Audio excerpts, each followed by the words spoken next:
बिस्मिल्लाहिर्रहमानिर्रहीम। क़ालल्लाहु तबारक व तआला फ़िल क़ुरआनिल मजीद वल फ़ुरक़ानिल हमीद।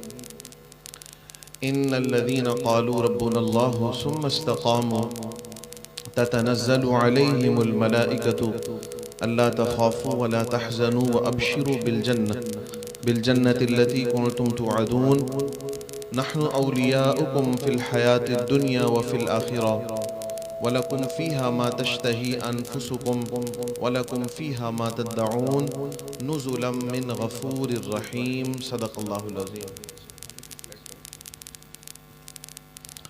इन्नल्लाहा व मलाइकतहु युसल्लूना अलन नबी या अय्युहल्लज़ीना आमनू सल्लु अलैहि व सल्लिमू तस्लीमा। अक़ीदत और मोहब्बत के साथ दुरूद पाक पढ़ें। अस्सलातु वस्सलामु अलैका या रसूल अल्लाह, अस्सलातु वस्सलामु अलैका या हबीब अल्लाह, अस्सलातु वस्सलामु अलैका या शफ़ीअल मुज़निबीन व अला आलिका व अस्हाबिका या रहमतल लिल आलमीन।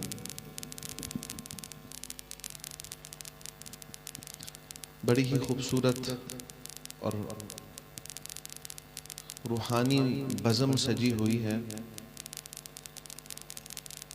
और रूहानी हो भी क्यों ना, रूहानी हो भी क्यों ना, जिस रूहानी हस्ती का जिक्र कर रहे हैं उनके फैज़ से खलवतों में भी जलवतों से जैसी बरकतें पैदा हो जाया करती हैं। जो तज़किरा हो रहा है ये तज़किरा तन्हाइयों को भी बारौनक बना दिया करता है, बारौनक बना दिया करता है। और किताबों में लिखा, उलमा ने बयान फरमाया, तजर्बों से ये बात साबित है कि जब किसी साहिब उर्स का उर्स मनाया जा रहा होता है, यूँ तो वो तारीख़ कि जो तारीख़ साहिब उर्स की जो बुनियादी तारीख़ है उस तारीख़ को फैज़ान अपने उरूज पर होता है। लेकिन उलमा ने यह भी लिखा है तारीख़ वो हो या ना हो, तारीख़ वो हो या ना हो, जब भी साहिब उर्स का उर्स मुनाकिद किया जा रहा होता है उस हस्ती का फैज़ान उर्स मनाने वालों की जानिब मुतवज्जे हो चुका होता है। जो उर्स मुनक़िद कर रहे होते हैं उनके जानिब उस हस्ती की तवज्जो मुतवज्जे हो चुकी होती है, मबजूल हो चुकी होती है।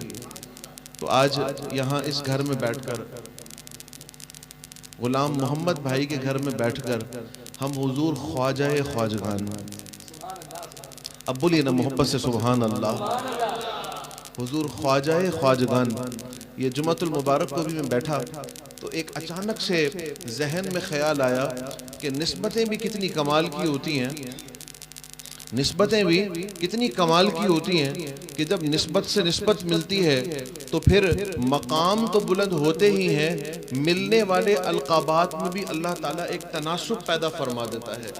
वो तनासुब कैसा कि प्यारे करीम आका अलैहिस्सलातु वस्सलाम का लक़ब क्या है? नबियों के नबी। प्यारे करीम आका अलैहिस्सलातु वस्सलाम का लक़ब क्या है? नबियों के नबी, इमामुल अंबिया। अरबी में कहा जाए तो इमामुल अंबिया और तर्जुमा उर्दू में कर लें तो क्या माना बनेगा? नबियों के नबी। हुजूर की बात आई तो मकाम मिला नबियों के नबी। और जब आपके जद्दे अमजद मौलाए कायनात मौला मुश्किल कुशा की बात आई तो लक़ब मिला वलियों के वली, वलियों के वली। हुजूर की बात आई तो मकाम है नबियों के नबी।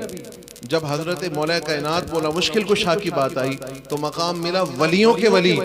और फिर जब आपके जद्दे अमजद हुजूर गौस पाक का मकाम आया तो लक़ब मिला पीराने पीर। नबियों के नबी का माना सारे नबी हैं, लेकिन महबूब आपको हमने उन नबियों में सरदारी का रुतबा अता फरमा दिया है। जब मौला कायनात मौला मुश्किल कुशा की बात आई तो सब वली हैं, लेकिन हमने हजरत अली को वलियों का भी वली बना दिया है।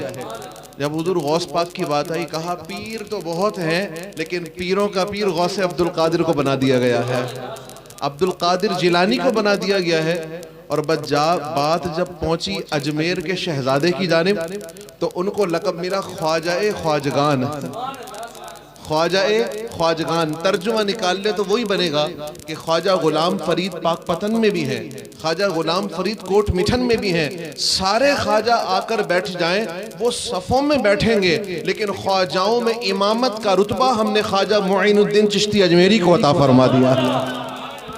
जितने ख्वाजा हैं उनमें इमामत ख्वाजा मुईनुद्दीन चिश्ती अजमेरी को दे दी गई है। तो आपका नाम है, आज हम उर्स मुबारक यहाँ पर मना रहे हैं।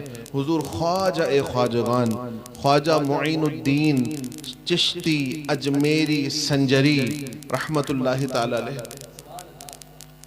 अभी मुझे पूरा शेर तो याद नहीं हुआ, लेकिन उसका आखिरी मिसरा, एक बात ये भी है कि तेरा नाम ख्वाजा मुईनुद्दीन तू रसूल पाक की आल है। और इसमें एक और शेर आ रहा था कि चमने अली का निहाल है। वो कैसे शेर है पूरा? मेरा ख्वाजा अताए रसूल है, आगे वो बहारे चिश्त का फूल है, वो बहारे गुलशने फातिमा चमने अली का निहाल है, चमने अली का निहाल है। तो यहाँ से मुझे वो बात याद आई, अरब का ये तरीका कार है। पुरानी जितनी हम किताबें उठाकर देखते हैं, इमाम बुखारी का तारुफ हो रहा है, इमाम मुस्लिम का तारुफ हो रहा है, इमाम फखरुद्दीन राजी किसी बुजुर्ग हस्ती का तारुफ पेश कर रहे हैं। अरबी किताबें आप उठाकर देखें तो ऊपर किताब का नाम लिखा होगा, नीचे राइटर का नाम लिखा होगा, राइटर के नाम के नीचे लिखा होगा मुतवफ़ा, यानी सने वफात क्या थी, ये किस सन के बुजुर्ग थे। एक तो ये तरीका कार है अरबी का। और अरब का एक और रिवाज भी है। वो रिवाज क्या था? वो रिवाज ये था कि साथी आ रहे हैं, आप लोग थोड़ा सा करीब हो जाए ना, इंशाल्लाह जितना करीब बैठेंगे उतना लुत्फ आएगा। और रुख ऐसे मेरी तरफ कर लें तो इससे भी ज़्यादा अच्छा लगेगा, ऐसे चेहरा, ताकि मुझे गुफ्तगू करने में आसानी भी होगी और मुझे लगेगा कि मैं आपसे बात कर रहा हूँ। अपना भट्टी भाई आप भी थोड़ा सा यहाँ पे आ गए हैं, माशाल्लाह माशाल्लाह। तो अरब का ये रिवाज रहा, अरब का ये तरीका था। ये रोशनी जलाना ज़रूरी है मोबाइल पर, अगर बंद हो जाए तो कोई मसला। हाँ जज़ाकल्लाह। तो ये अर्ज़ दुरूद पाक पढ़ें, अल्लाहुम्मा सल्लि अला सय्यिदिना।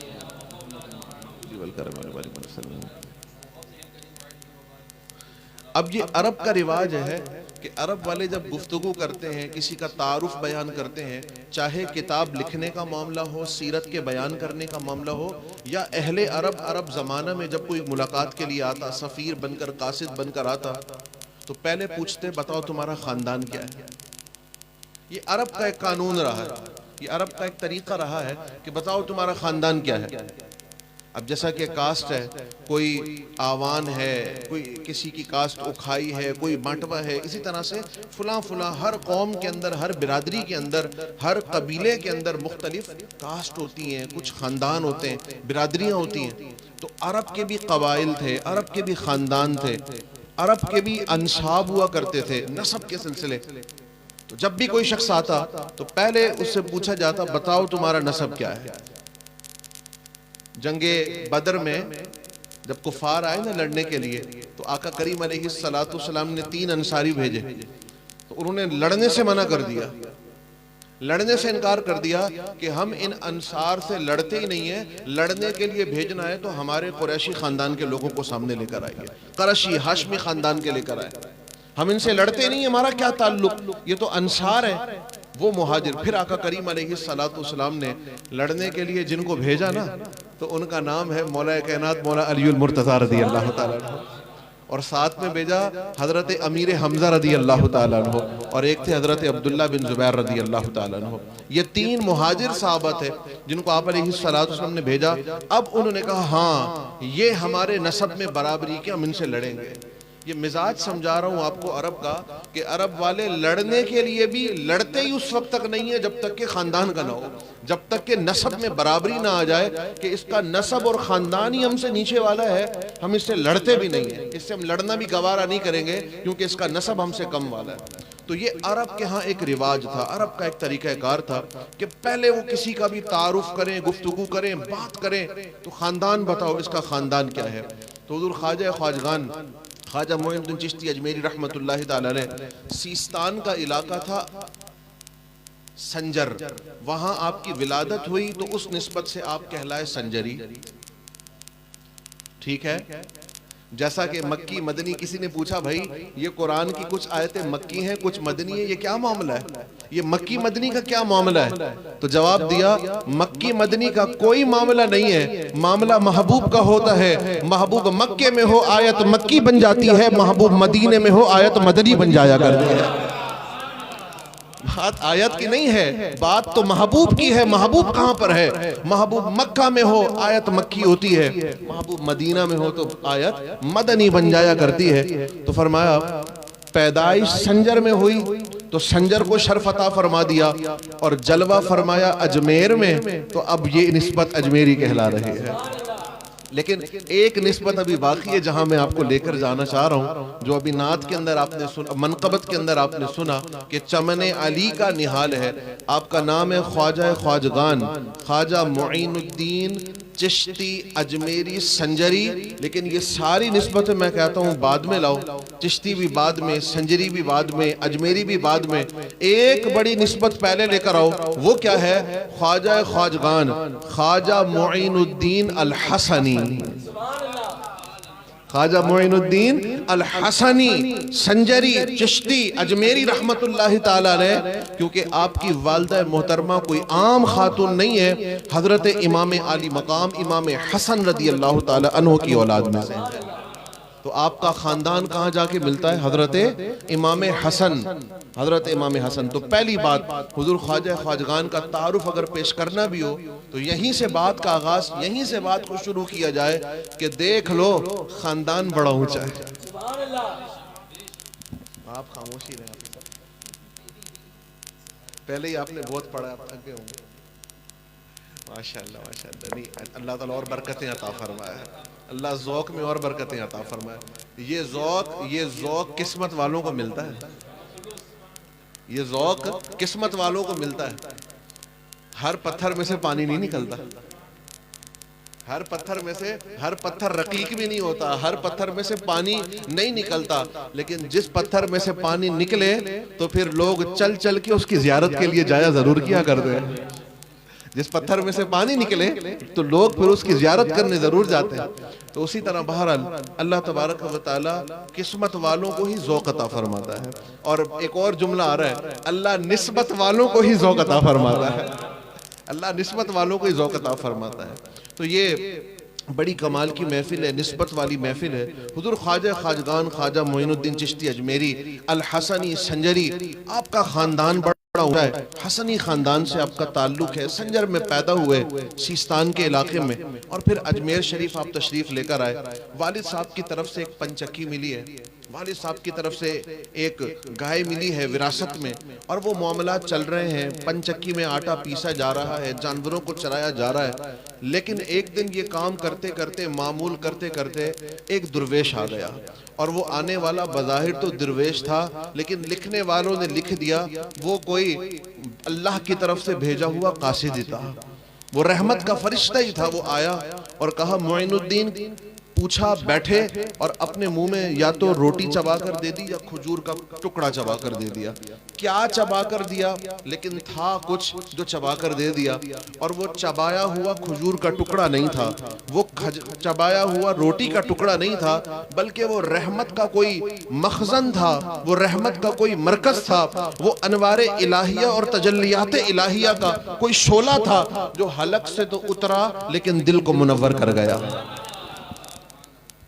वो एक औरत का वाकया है कि मक्के वालों ने पैसे देकर हुजूर के पीछे लगा दिया।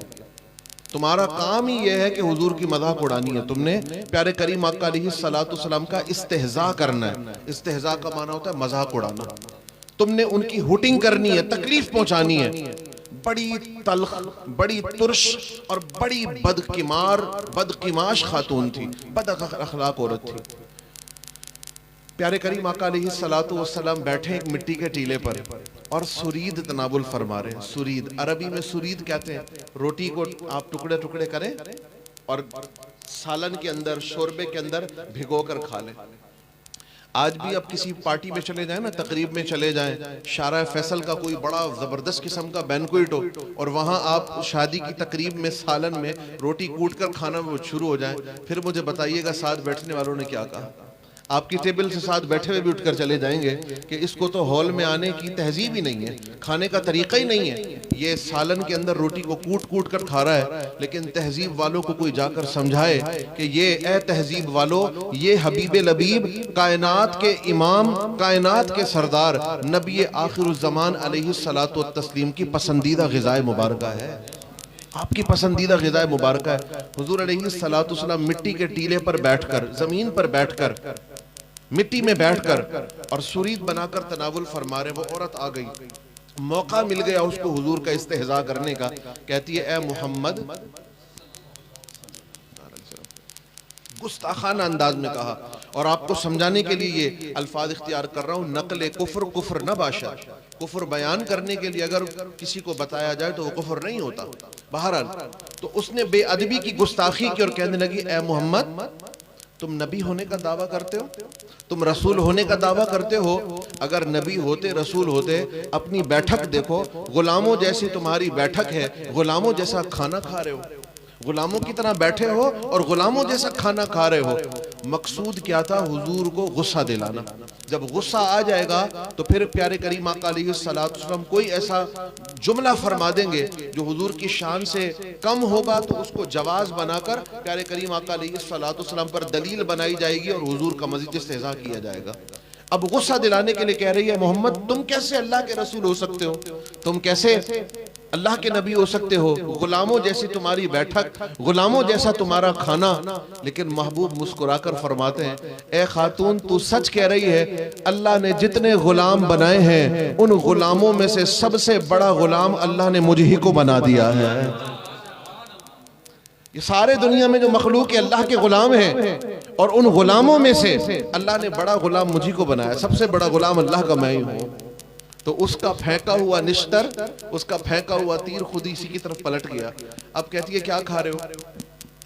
हालांकि पहले हुजूर के खाने पर एतराज किया है, अब कहती है, क्या खा रहे हो? कहा, सुरीद है, मैंने भी खानी है।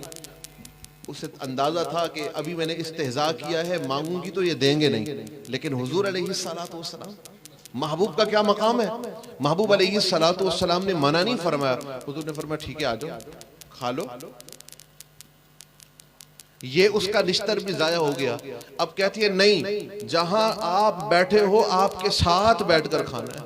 अब आप खुद अंदाजा लगा लीजिए, जिस बैठक पर एतराज कर रही थी अब वहीं खुद बैठना चाह रही है। ये वो मामला है, ये वो प्यारे करीम आका अलैहिस्सलातु वस्सलाम का तहम्मुल है, ये प्यारे करीम आका अलैहिस्सलातु वस्सलाम का वो किरदार है जो वो उसकी बात उसी पर पलटती चली जा रही है। कहती है, जहां आप बैठे हो वहीं बैठकर खाना है। उसका गुमान था मना कर दिया जाएगा, लेकिन हुजूर ने मुस्कुराकर फरमाया, आओ, बैठ जाओ और खा लो। यहां भी उसका निश्तर जाया हो गया। अब वो पास आकर बैठ गई। हुजूर अलैहिस्सलातु वस्सलाम ने ऐसे, आप गिलास को देखिएगा, ये किनारा मेरी तरफ है, ये किनारा आपकी तरफ है। हुजूर ने बर्तन ऐसे फरमा दिया, खा लो। उसका मकसूद खाना खाना नहीं है, उसका मकसूद है हुजूर को गुस्सा दिलाना। कहती है, नहीं, जिस किनारे से, जिस तरफ से, जिस सिमत से आप खा रहे हो मुझे उसी तरफ से खाना है। इरादा था अब तो गुस्सा करेंगे, लेकिन हुजूर ने मुस्कुराकर ऐसे बर्तन घुमाया और हुजूर ने फरमाया, लो, मेरी सिमत से तनाबुल फरमा, तनाबुल कर लो। उसका ये निश्तर भी जाया हो गया। अब जब कोई सिलसिला बाकी न रहा, अब जब कोई चारा न रहा, बेबस हो गई, तो बेबस होकर कहती है, ए मोहम्मद सल्लल्लाहु तआला अलैहि वसल्लम, कहती है, नहीं नहीं, वही लुकमा खाऊंगी जो इस वक्त तुम्हारे मुंह के अंदर मौजूद है, वही लुकमा जो तुम्हारे मुंह में मौजूद है वो खाना है। इरादा था अब तो ये नाराज हो ही जाएंगे, अब तो जलाल में आ ही जाएंगे, अब तो गुस्सा कर ही लेंगे। लेकिन महबूब जानते थे अल्लाह ताला ने इस औरत के साथ रहमत का इरादा फरमा ही लिया है, अल्लाह ताला ने इसके साथ रहमत का इरादा फरमा ही लिया है। मुझ पे महशर में नसीर उनकी नजर, मुझ पे महशर में नसीर उनकी नजर पड़ ही गई, इरादतन नहीं, गैर इरादतन, गैर इरादतन। लेकिन कमाल की बात है, नजर इतनी बाकमाल होगी, कभी कभार कोई अनजाना शख्स बैठा उस पे बड़े की नजर पड़ जाए तो उसकी किस्मत चौंकी जाती है। तो आप फरमा रहे, मुझ पे महशर में नसीर उनकी नजर पड़ ही गई। तो अचानक उनकी नजर पड़ ही गई। जब महबूब की नजर पड़ेगी, मुझ जैसे बिगड़े हुओं के भी काम संवर जाएंगे। मुझ जैसे बिगड़े हुओं के भी काम संवर जाएंगे। तो प्यारे करीम आका अलैहिस्सलातु वस्सलाम से कहने लगी, अपने मुंह का लुकमा निकाल कर दीजिए। महबूब ने मना नहीं फरमाया, वो लुकमा निकाल कर देता फरमा दिया। ये बात कहाँ से चली है? हुजूर ख्वाजा साहब का ही मजमून चल रहा है। हुजूर ख्वाजा साहब को बुजुर्ग ने आकर अपने मुंह से लुकमा निकाल कर दिया। तो लुकमे की बरकतें आपको बता रहा हूं कि लुकमे की बरकतें क्या हुआ करती हैं। महबूब ने अपने मुंह का लुकमा निकाल कर उस औरत को अता फरमा दिया। वो उसके मुंह में दाखिल क्या हुआ?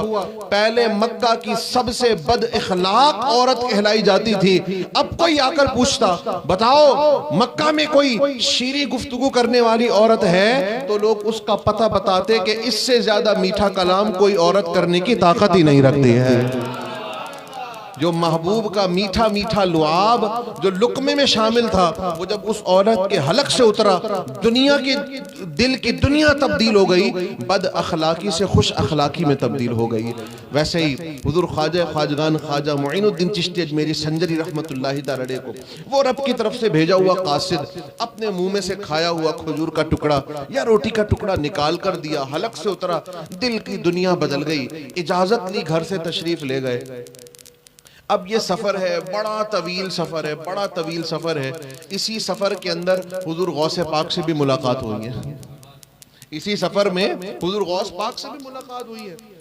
बल्कि खानदान की एक और बात मुझे याद आ गई कि आपकी वालिदा मोहतरमा इमाम हसन रदी अल्लाह तआला अन्हु की औलाद में से, और हुजूर गौस पाक रदी अल्लाह तआला अन्हु से भी आपका एक नसब निकल रहा है। और रिश्ते के एतबार से आप हुजूर गौस पाक रदी अल्लाह तआला अन्हु के खालाजाद भाई बनते हैं। खालाजाद भाई हैं आप।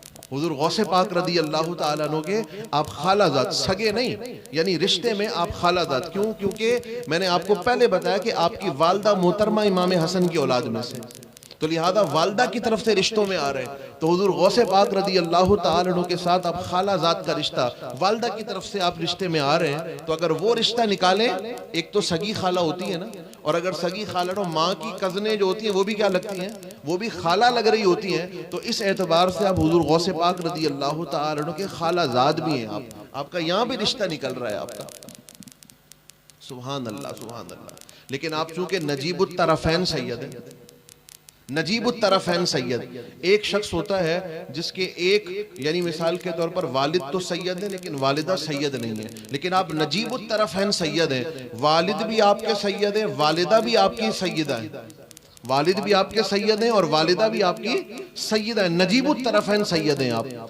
तो प्यारे दोस्तों, हुजूर गौस पाक रदी अल्लाह तआला अन्हु से भी मुलाकातें हुई हैं, लेकिन ये वो लोग नहीं है, ये वो हस्तियां नहीं है जो कहें हाँ आओ आओ मेरे मुरीद बन जाओ, आओ आओ मेरे मुरीद बन जाओ। नहीं, अरे ये वो हस्तियां हैं जो देखकर बता देते हैं लोहे महफूज से, अरे तुम हमारे नसीब के नहीं हो, तुम्हें अल्लाह ताला ने ख्वाजा उस्मान हारूनी का मुकद्दर फरमा दिया है।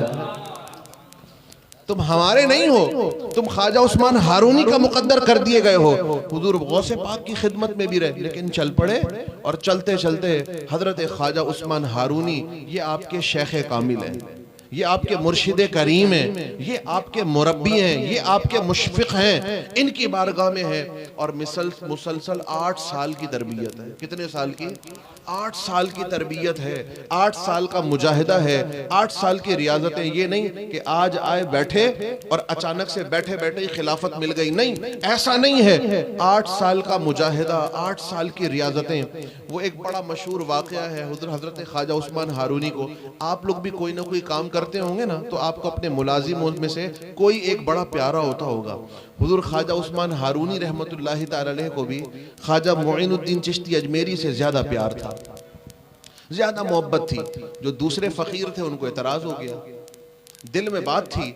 एक दिन पीर कामिल की बारगाह में हाजिर हुए, अर्ज करते हैं, पीर साहब मुईनुद्दीन से आप ज्यादा प्यार करते हैं, हमसे नहीं करते। मुईनुद्दीन से आप ज्यादा प्यार करते हैं, हमसे उतना प्यार नहीं करते, ये क्या मामला है? पीर साहब ने कुछ भी नहीं फरमाया, कह दिया जाओ फिर कभी देखेंगे। महमूद और अयाज का नाम सुना है आपने? मुझे यहाँ से एक और बात याद आ गई मुझे, महमूद और अयाज का नाम सुना है ना आपने?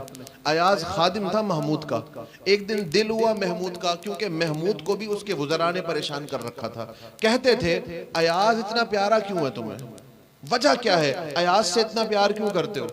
तो जवाब नहीं दिया, उस वक्त जवाब नहीं दिया, क्योंकि कहकर जवाब देना, कहकर दलील देना इतनी मजबूत नहीं होती। अमल से जो दलील साबित कर दी जाए वो ज्यादा मजबूत होती है, वो ज्यादा पुख्ता होती है जो अमल से दलील साबित की जाए। खामोश हो गए। एक दिन आया, थैली ले आए मोतियों की, थैली ले आए हीरों की, और दरबार में कह दिया आज मैं फेंकूंगा और जो जिस पे हाथ रख देगा वो उसका, जो जिस पे हाथ रख देगा वो उसका हो जाएगा। अयाज आया और महमूद से कहने लगा बादशाह सलामत, सोच लीजिए क्या कह रहे हैं आप, सोच लीजिए क्या कह रहे हैं आप। कहा हाँ हाँ, आज सखावत जोश पर है, जो जिस पर हाथ रखेगा वो उसका हो जाएगा। थैली खोल दी, मोती बिखर गए। जितने वज़रा बैठे थे हर एक मुख्तलिफ मोतियों के पीछे दौड़ पड़ा, हीरो मोतियों के पीछे दौड़ पड़ा। कोई एक मोती उठाता है, कोई दूसरा मोती उठाता है, कोई तीसरा मोती उठाता है, लेकिन अय्याज है वो महमूद के करीब आया और महमूद पर ऐसे हाथ रख दिया। अयाज ने महमूद पर ऐसे हाथ रख दिया। महमूद बड़ा हैरान हुआ। अयाज क्या हुआ? सब मोती चुन रहे हैं, जाओ जाओ और जाकर तुम भी मोती को तलाश कर लो। अयाज कहने लगा बादशाह सलामत, आपको अपना वादा याद है ना? आपको अपना वादा याद है ना? आपने फरमाया था जो जिस पे हाथ रखेगा वो उसका हो जाएगा। लोगों को मोतियों की तलब थी, वो मोतियों की तरफ चले गए। और जान लीजिए मुझे मोतियों की नहीं, मुझे मोतियों वाले की तलब है। मोतियों वाला मुझे अता फरमा दीजिए। मुझे मोती की तलब नहीं है, मुझे मोती वाले की तलब है। तो अब मोती वाला मुझे अता फरमा दीजिए, अपना वादा पूरा फरमा दीजिए। तो ये नजर की बात होती है, ये नजर की बात होती है। तो महमूद ने अपने दरबारियों से कहा, ऐ मेरे दरबारियों, ये वजह है मैं अयाज से ज्यादा मोहब्बत किया करता हूँ, ये वजह है कि मैं अयाज से ज्यादा प्यार करता हूँ। तो ख्वाजा उस्मान हारूनी ने भी वहां कुछ नहीं फरमाया। कुछ दिन गुजरे, वाकई आप सब ने सुना हुआ होगा, सबको मुर्गी कबूतर जो परिंदा था दे दिया। कहा जाओ जाकर ऐसी जगह पे ज़िबा करके आओ जहां तुम्हें कोई देखने वाला ना हो। कोई घंटे के बाद, कोई आधे घंटे के बाद वापिस आया। हुजूर ख्वाजा खाजगान आइंदा रोज तशरीफ लाते हैं, मुर्गी भी सालिम लेकर आते हैं। ए मुईनुद्दीन क्या हुआ, क्यों मुर्गी वापिस ले आए? हुजूर आपने फरमाया था ऐसी जगह काटना जहां कोई देखने वाला ना हो। लेकिन ऐ शेख कामिल, जहां गया रब्बे करीम मुझे देख रहा था, जहां गया रब्बे बेनियाज वो मुझे देख रहा था। कोई ऐसी जगह मिली ही नहीं जहां मैं तन्हा होता, तो मुर्गी कैसे काटता? हजरत ख्वाजा उस्मान हारून ने फरमाया, देखा ऐ मेरे मुरीदो, देखो मुईनुद्दीन से प्यार इस वजह से नहीं है, मुईनुद्दीन से प्यार उसके तकवे की वजह से है, मुईनुद्दीन से प्यार उसके वरा की वजह से है, मुईनुद्दीन से प्यार उसके परहेजगारी की वजह से है कि देखो देखो इसके दिल में क्या खुदा इश्क खुदाबंदी मौजूद है। वक्त गुजरता गया, जब शेख करीम ने देख लिया कि अब इंतहाई वक्त, बहुत तेजी के साथ आगे चल रहा हूँ लेकिन आप माशाल्लाह सब इश्क मोहब्बत वाले बैठे हुए, मेरी बातें समझ रहे हैं, मैं बड़े इशारे देकर आगे गुजर रहा हूँ। वक्त गुजरता चला गया। एक दिन आया, शेख कामिल ने नजर से देख लिया, मर्तबे पे पहुंच गए। शेख कामिल ने देख लिया, मकाम मिल गया, बुलाया, कहा सूरह फातिहा पढ़ो, इतनी तादाद में सूरह इखलास पढ़ो। पढ़ ली। ख्वाजा उस्मान हारूनी चिल्ला भी फरमाने गए थे। ख्वाजा उस्मान हारूनी शेख कामिल हैं, आपने एक चिल्ला फरमाया था 40 दिन का, और कहा था किसी मुरीद को भी मेरे खलवत में आने की इजाजत नहीं है सिवाय मोइनुद्दीन के। बोलिए सुभान अल्लाह, एक मरतबा मोहब्बत से बोलिए सुभान अल्लाह। ये इश्क की बात है, ये मकाम की बात है। उस खलवत के मौके पे न जाने ख्वाजा उस्मान हारूनी रहमतुल्लाहि तआला अलैह पर कैसे कैसे अनवार तजल्लियात, क्या कैफियत वारिद हो रही होंगी। मना कर दिया, किसी मुरीद को इजाजत नहीं थी 40 दिन तक उन कमरों में आने, उस कमरे में चिल्ला गाह में आने की, लेकिन इजाजत अता फरमाई तो अपने मोइनुद्दीन को अता फरमाई है, मोइनुद्दीन को अता फरमाई है। और उन 40 दिनों में वो जो वारिदात हुए थे, उन वारिदात में से एक बात मुझे याद है जो हुजूर ख्वाजा मुईनुद्दीन चिश्ती मेरी रहमतुल्लाहि तआला ने बयान फरमाई है। ये तकरीबन 2 से 3 साल कबल मेरे मुताला में बात आई थी, लेकिन मैंने कुछ बातें याद की थी। एक बात इस वक्त मेरे जहन में हाजिर हो रही है। हुजूर ख्वाजा खाजगान ख्वाजा मुईनुद्दीन चिश्ती अजमेरी संजरी रहमतुल्लाहि तआला अलैह फरमाते हैं कि ख्वाजा उस्मान हारूनी रहमतुल्लाहि तआला अलैह पर उन 40 दिनों में जो वारिदात हुई हैं, जो अनवार तजल्लियात हुई हैं, उनमें से एक वारिद ये शय भी हुई कि आपने फरमाया कि ए मोइनुद्दीन, जब किसी घर में किसी बेटी की विलादत होती है, रहमत के फरिश्ते उतरकर उन घर वालों को सलाम किया करते हैं।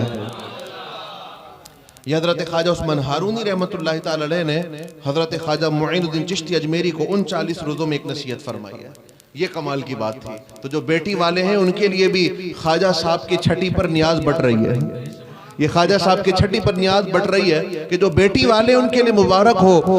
तुम्हारे घर बेटी पैदा हुई, पहले बेटी पैदा होती थी लोग चेहरे छुपाते थे, अरे ये निस्बत महबूब करीम की, बेटी पैदा हो जाए रहमत के फरिश्ते सलाम करने के लिए उतर आया करते हैं, सलाम करने के लिए उतर आया करते हैं। तो अब देख लिया शेख कामिल ने कि पहुंच गए मकाम को, बुलाया, सूरह फातिहा पढ़ो, सूरह इखलास पढ़ो, पढ़ ली, कहा देखो क्या दिख रहा है, कहा उंगलियों के दरमियान में देखो क्या दिख रहा है। अब हम देखेंगे तो मुझे उंगली के पार आप ही दिख रहे हैं, लेकिन आपने देखा, फरमाया शेख कामिल पहले आसमान से लेकर 7वें आसमान तक सब दिख रहा है।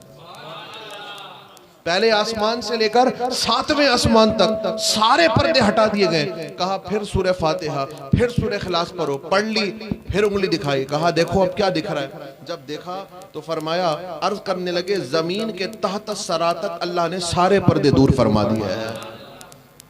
शागिर्द तैयार हो जाए ना, शागिर्द तैयार हो जाए तो क्या किया जाता है, पेश किया जाता है दुनिया के सामने, देखो मेरा शाहकार है। ऐसा ही होता है ना, देखो मेरा शाहकार है। किसी जिसने ये प्रोडक्ट बनाई होगी, इतना जबरदस्त डिजाइन किया होगा, इसकी डाई बनाई होगी, सांचा बनाया होगा, तो जब ये बन गया तो बनने के बाद छुपा कर रख दिया नहीं ना, लोगों के सामने किया, देखो मेरा शाहकार, ये मेरा शाहकार तैयार हो गया। तो जब ख्वाजा उस्मान हारूनी ने तैयार कर लिया, मेरा ख्वाजा अताए, मेरा ख्वाजा अताए रसूल, ये अताए रसूल कैसे, अताउर रसूल कैसे हो रहे, ऐसे हो रहे। जब तैयारी हो गई, जब शागिर्द तैयार हो गए, कहा बेटा मोइनुद्दीन अब तैयार हो गए हो, अब इमामुल अंबिया अपने जद्दे अमजद, अपने नाना नबी आखिरुज ज़मान हजरत अहमद मुज्तबा मुहम्मद मुस्तफ़ा सल्लल्लाहु अलैहि वसल्लम की बारगाह में मदीना तैयबा हाजिर हो जाओ। अब जाओ हुजूर की बारगाह में। और अब जब तैयारी हो गई, ख्वाजा उस्मान हारूनी रहमतुल्लाह ताला अलैह ने तरबियत मुकम्मल फरमा दी, अब नाना जान की बारगाह में भेजा। और अब जब नाना जान की बारगाह में आए, शागिर्द अच्छा हो, इंटरव्यू में पास हो जाए तो पोस्ट उसी हिसाब से दी जाती है ना, पोस्ट उसी हिसाब से दी जाती है। सुल्तानुल हिंद, सुल्तानुल हिंद का लक़ब है आपका, सुल्तानुल हिंद, हिंद के महाराजा। एक होता है राजा, एक होता है महाराजा। महाराजा कौन है, जो राजा के भी ऊपर हो, सुल्तानुल हिंद। तो जब वहां गए नाना जान की बारगाह में, तो नाना जान ने देख लिया कि उस्मान हारूनी ने तैयार तो बड़ा शानदार फरमाया है, तरबियत तो बड़ी शानदार फरमाई है। फरमाया, ख्वाब में आकर फरमाया, मुईनुद्दीन जाओ, हमने तुम्हें हिंदुस्तान की जिम्मेदारी अता फरमा दी है, हिंदुस्तान की जिम्मेदारी तुम्हें अता फरमा दी। हिंदुस्तान तशरीफ लाए हैं, अना सागर पर पृथ्वीराज के साथ जो मामलात हुए हैं, किस तरह से अना सागर को कूजे में बंद कर दिया है, कैसे लाखों लाख लोगों को मुसलमान किया है, ये सारे वाक़यात हैं। लेकिन इन्हीं वाक़यात में से एक बड़ा खूबसूरत वाक़या, बड़ा शानदार, जिसने मेरे दिल को बड़ी तसल्ली दी, बड़ी तशफ़ी दी। और इसी जुमा को भी हम अपनी मस्जिद में इस वाक़या को बयान कर रहे थे। आप तशरीफ़ लाए हिंदुस्तान में, एक रास्ते पर बैठ गए, लोग गुजर रहे हैं, एक आदमी गुजरा जा रहा है, आपने उसको दावत दी, वो न माना। प्यारे दोस्तों, मैं आपको कुरान की आयत पढ़कर सुनाऊं ना, आप मान जाएंगे। मैं आपको हदीस पढ़कर सुनाऊं ना, आप मान जाएंगे। क्यों? क्योंकि मुसलमान है। एक ईसाई आया गजाली जमा, सैयद अहमद सईद शाह काज़मी रहमतुल्लाह तआला अलैह की बारगाह में। गजाली जमा मुल्तान शरीफ में मज़ार है, सैयद अहमद सईद शाह काज़मी रहमतुल्लाह तआला अलैह, उनकी बारगाह में एक ईसाई आया। और हातिम ताई का नाम आपने सुना होगा। हातिम ताई मजहबन ईसाई था, बड़ा सखी था, वो सखावत के नाम से मशहूर है, बल्कि सखावत का आइकन है हातिम ताई। हातिम ताई बोले तो ऑटोमेटिकली जहन में सखावत का वो एक तसव्वुर पैदा हो जाता है, तखय्युल पैदा हो जाता है। तो वो पादरी आया गजाली ज़मा की बारगाह में, कहने लगा, आप अपने नबी की सखावत का चर्चा करते हैं, हातिम ताई ने एक महल बनाया हुआ था, 7 दरवाजे थे उसके, और एक दरवाजे क्या, एक फकीर अगर 7 दरवाजों से मुतअद्दिद बार भी आ जाता तो वो उसको मना करके नहीं भेजता था कि तुम पहले दरवाजों से ले चुके हो तो अब तुम्हें भीख नहीं दी जाएगी, बख्शिश नहीं दी जाएगी, ऐसा नहीं होता था। एक ही गदा 7 दरवाजों से अगर मुख्तलिफ मर्तबा आता तो हातिम ताई उसको अता कर दिया करता था। क्या आपके नबी ने भी ऐसा कोई 7 दरवाजों वाला महल बनाया था? और अगर नहीं बनाया था तो इससे यह मालूम चला कि आपके नबी की सखावत माअज़ अल्लाह हातिम ताई की सखावत से ज्यादा तो नहीं है। तो लिहाजा आप अपने नबी की सखावत का चर्चा कैसे करते हैं, उनको अजवद कैसे कहते हैं आप? ये होते हैं अल्लाह वाले लोग, ये होते हैं अल्लाह वाले। हमारे उस्ताद मोहतरम थे किबला मुफ्ती मोहम्मद याकूब मोइनी रहमतुल्लाह तआला अलैह, आपके करीब में मस्जिद उखाई मेमन मस्जिद, यहाँ पर खतीब इमाम हुआ करते थे। वो मेरे खालू भी थे, मेरे ससुर भी थे, उस्ताद भी थे मेरे। तो ये खुद मैं रावी हूँ इस बात का बनफ्से नफीस। मैंने खुद, हम लोग पढ़ रहे थे तो एक दिन किबला मुफ्ती साहब, क्योंकि मुफ्ती साहब ने किबला गजाली ज़मा की बारगाह में बुखारी शरीफ पढ़ी है, वहाँ पे दौरा हदीस शरीफ किया है। तो वो कहते हैं, ये खुद मैं क्लास में बैठा था तो किबला उस्ताद साहब फरमाने लगे कि किबला गजाली ज़मा जो नुक्ते बयान करते थे बुखारी शरीफ की हदीस पढ़ाते हुए, तो हमने एक दिन अर्ज की, उस्ताद साहब आप जिस किताब से मुताला करके आते हैं आप हमें उन किताबों के सिर्फ नाम ही लिखवा दें। अभी तो हम तालिब इल्म हैं, लेकिन फिर कभी जिंदगी में जाकर हमें जब पढ़ाने का मौका मिलेगा तो हम भी इन किताबों को देख लेंगे, हमें भी ये नुक्ते मिल जाएंगे। आज हमें वो अरबी किताबें पढ़नी नहीं आएंगी, जब कभी पढ़ने आएंगी तो हम भी इस्तिफादा करके अपने शागिर्दों को पढ़ाया करेंगे। तो कहते हैं क्योंकि आप भी हिजरत फरमा कर आए थे इंडिया से, हुजूर गजाली ज़मा, और उर्दू स्पीकिंग थे, तो मौलाना करके खिताब फरमाया करते थे। ऐसे सर झुकाया और कहते, फिर ऐसे उठाकर कहते हैं, मौलाना ये किताबी बातें नहीं हैं, ये सदरी नुस्खे हैं। मौलाना ये किताबी बातें नहीं है, ये सदरी नुस्खे हैं। ये नुक्ते हम तुम्हें किताबों से देखकर नहीं पढ़ाते, बल्कि मदीने वाले आका आकर हमें खुद ये नुक्ते अता फरमा दिया करते हैं। मदीने वाले आका खुद आकर हमें ये नुक्ते अता फरमा दिया करते हैं। ये सदरी नुस्खे हैं, ये सदरी नुस्खे। तो वो गजाली ज़मा जब उनकी बारगाह में वो पादरी आया, ईसाई आया और बड़ा ज़बरदस्त और पुख्ता सवाल कायम कर दिया। अपने ताईं तो वो सोच रहा होगा, अपने तक तो वो सोच रहा होगा, आज मैं इस मुसलमान आलिम को मजबूर कर दूंगा कि तुम्हारे नबी का तो ऐसा महल नहीं था 7 दरवाजों वाला, हातिम ताई का तो ऐसा दरवाजा था। बताओ बताओ फिर तुम अपने नबी की सखावत का चर्चा कैसे करते हो? अब जवाब सुनिएगा, आपको बड़ी लज्जत हासिल होगी। किबला गजाली ज़मा मुस्कुराए, फरमाने लगे, ए आने वाले, तेरे सवाल से ही हातिम ताई की कंजूसी मेरे महबूब की सखावत जाहिर हो रही है।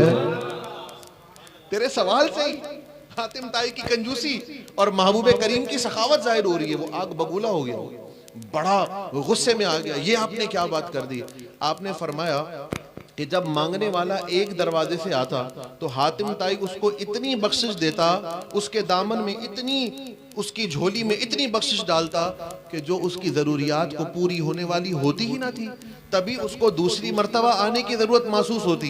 वो दूसरे दरवाजे से चलकर आता, फिर भी उसको जो बख्शिश मिलती वो बख्शिश उतनी होती कि उसकी ज़रूरियात को काफ़ी न होती। तभी वो तीसरे, चौथे, पांचवे, यहाँ तक के 6 मर्तबा भी अगर वो उस एक दरवाजे से आ जाए तो 6 मर्तबा उसको बख्शिश मिलने के बाद भी उस बख्शिश की मिकदार इतनी है कि वो उसकी जरूरियात के लिए काफी नहीं होती, पूरी नहीं होती, तो उसे 7वीं मर्तबा आना पड़ता है। ए ईसाई सुन, मेरे महबूब ने अपनी मस्जिद नबवी का एक ही दरवाजा बनाया, 6 दरवाजे बनाने की हाजत ही नहीं है। वजह यह है कि जब महबूब के एक दरवाजे से साइल आता है, महबूब इतना अता फरमाते हैं, उसकी जरूरियात तो पूरी होती ही है, रब उसको गरीब नवाज का रुतबा अता फरमा दिया करता है।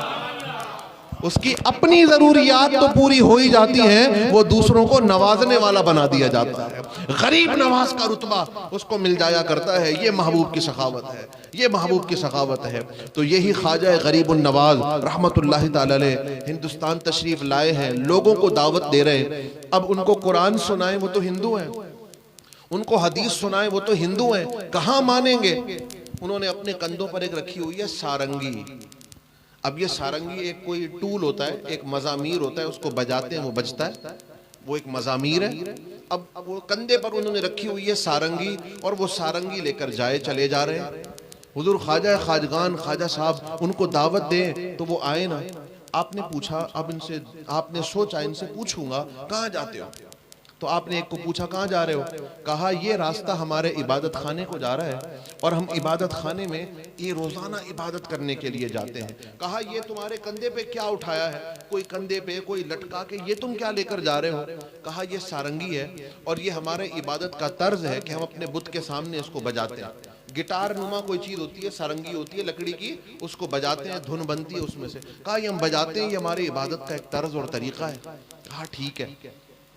अब लोगों को दावत दी, वो लोग बैठते नहीं और बुतखाने की जानिब जाते हैं और अपनी सारंगियां लेकर जा रहे हैं। एक दिन एक हिंदू को रोका, कहा इधर आओ। वो बैठा। आपने फरमाया अगर तुम्हें हरज ना हो तो क्या ये सारंगी तुम मुझे देना पसंद करोगे? क्या ये सारंगी तुम मुझे देना पसंद करोगे?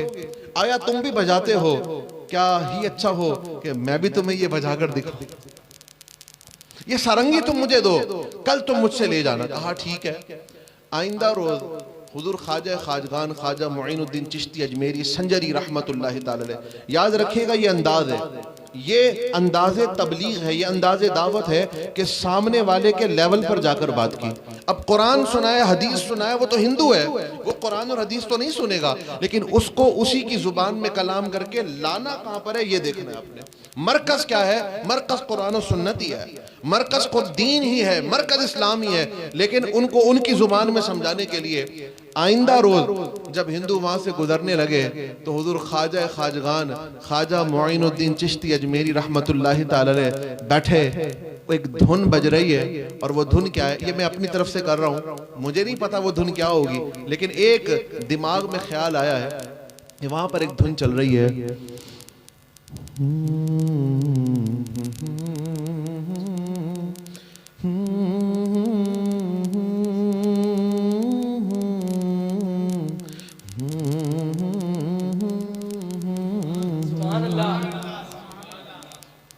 एक धुन बज रही है, बाकमाल धुन है।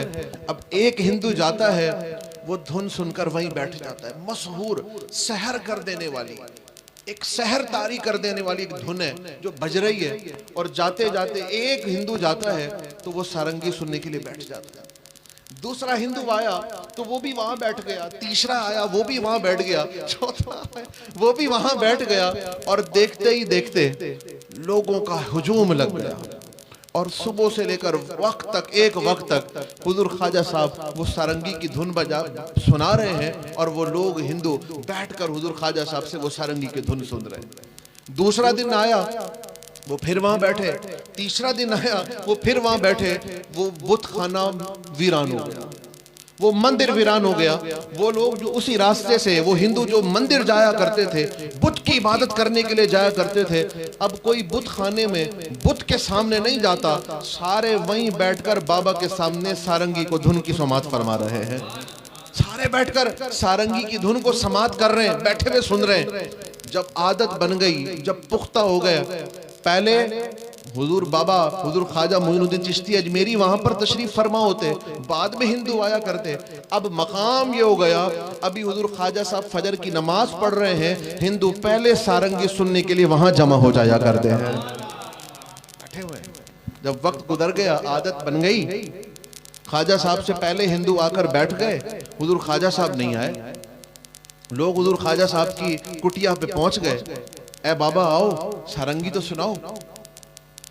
आपने फरमाया आज सारंगी नहीं सुनाई जाएगी, आज सारंगी नहीं सुनाई जाएगी। लोग चले गए, कहा ठीक है कल हम सुनेंगे। कल आए, अब वो इश्क बढ़ा रहे, अब वो शौक बढ़ रहा है, वो तजस्सुस बढ़ रहा है। यही तरीक़ेकार होता है ना, चीज को आप स्टॉक में पीछे क्या करते हैं, गोडाउन में डाल दें, तलब बढ़ाएं पब्लिक की, और फिर 50 वाली चीज भी ये तो मार्केट की बात की ना, आपको फौरन समझ में आ गई मार्केट वाले बंदे ना। तो ये तरीक़ेकार, अब वो तजस्सुस है। दुरूद पाक पढ़े, अल्लाहुम्मा सल्ली अला सय्यिद। तो अब वो तजस्सुस बढ़ाया जा रहा है। दूसरे दिन वो पहुंच गए, ख्वाजा साहब बाहर तशरीफ नहीं लाए। दूसरे दिन तड़प बढ़ गई, तजस्सुस बढ़ गया। ख्वाजा साहब कहा नहीं सुनाई जाएगी। अब तीसरे दिन वो फिर आ गए, अब उनका सीना फटने को है। कहा ए बाबा आओ और आकर हमें सारंगी सुनाओ। हुजूर ख्वाजा साहब ने फरमाया पहले सारंगी में तो मैं अपनी मर्जी से सुनाता था, अब तुम्हारे कहने पर सुनानी है, बताओ तुम मुझे क्या दोगे।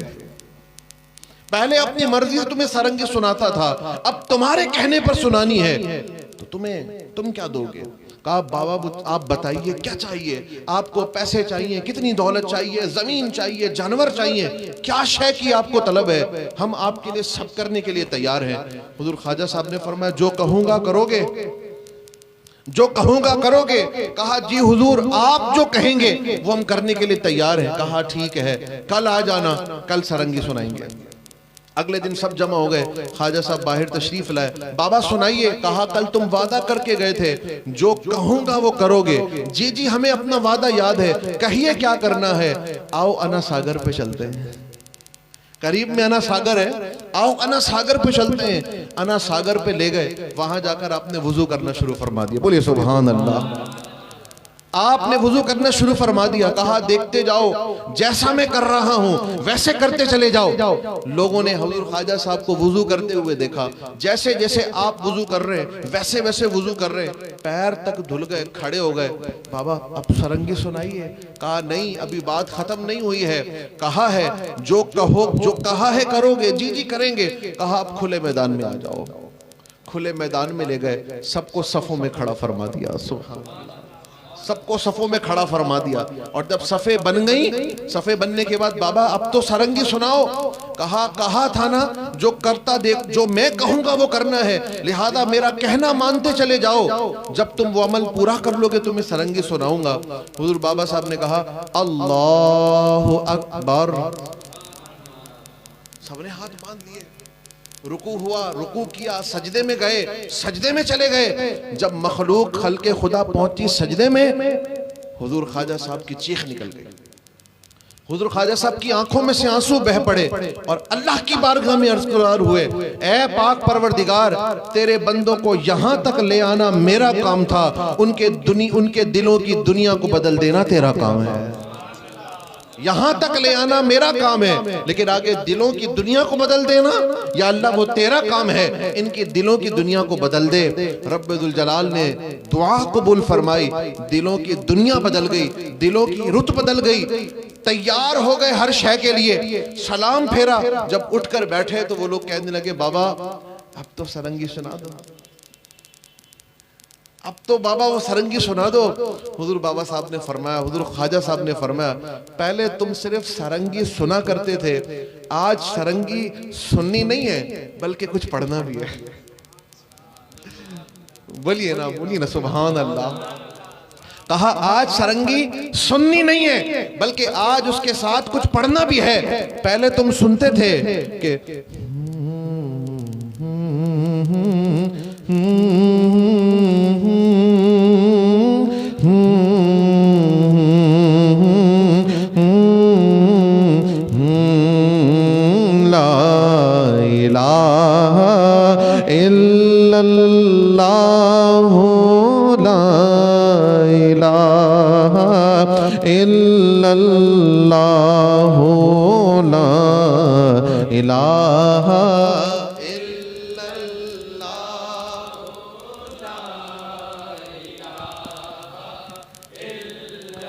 जितने वहां पर बैठे थे कलमा पढ़ाकर सबको दायरे इस्लाम के अंदर दाखिल फरमा दिया है, सबको मुसलमान फरमा दिया। ये हुजूर ख्वाजा साहब रहमतुल्लाहि ताला अलैह की सीरत मुबारक है, ये आपका किरदार मुबारक है कि सिर्फ तखय्युलाती नहीं, सिर्फ करामाती नहीं, सिर्फ तसव्वुराती तखय्युलाती और करशमाती नहीं, बल्कि एक प्रैक्टिकल लाइफ है आपकी, एक तर्ज अमल है जो दुनिया में नजर आ रहा है, एक अमली आपका किरदार है जो नजर आ रहा है। अजमेर में अजमेर का फैजान, अजमेर था, अजमेर शरीफ हो गया। वजह क्या है कि तर्ज अमल, अमली तौर पर एक किरदार आपने अता फरमा दिया, एक सीरत अता फरमा दी, एक बेहतरीन किरदार अता फरमा दिया कि लाखों लाख लोग आपके दस्ते हक परस पर बैयत होकर मुशर्रफ ब इस्लाम हो गए। और जब पर्दा फरमाया, गुलाम मोहम्मद भाई ने पता नहीं घर के बाहर बोर्ड लगाया कि नहीं लगाया, बोर्ड लगाया आपने अपने नाम का? नहीं लगाया ना, लगा देते, कोई लगा देगा फलाना हाउस, आशियाना हाउस, काशाना वगैरह वगैरह, अब्दुल्ला हाउस, खालिद हाउस वगैरह वगैरह, हम तख्तियां लगा देते हैं। लेकिन ये तख्तियां मिट जाएंगी, मिट जाती हैं, बल्कि हम मर जाते हैं, बाद में आने वाला अपने नाम की तख्ती लगा देता है।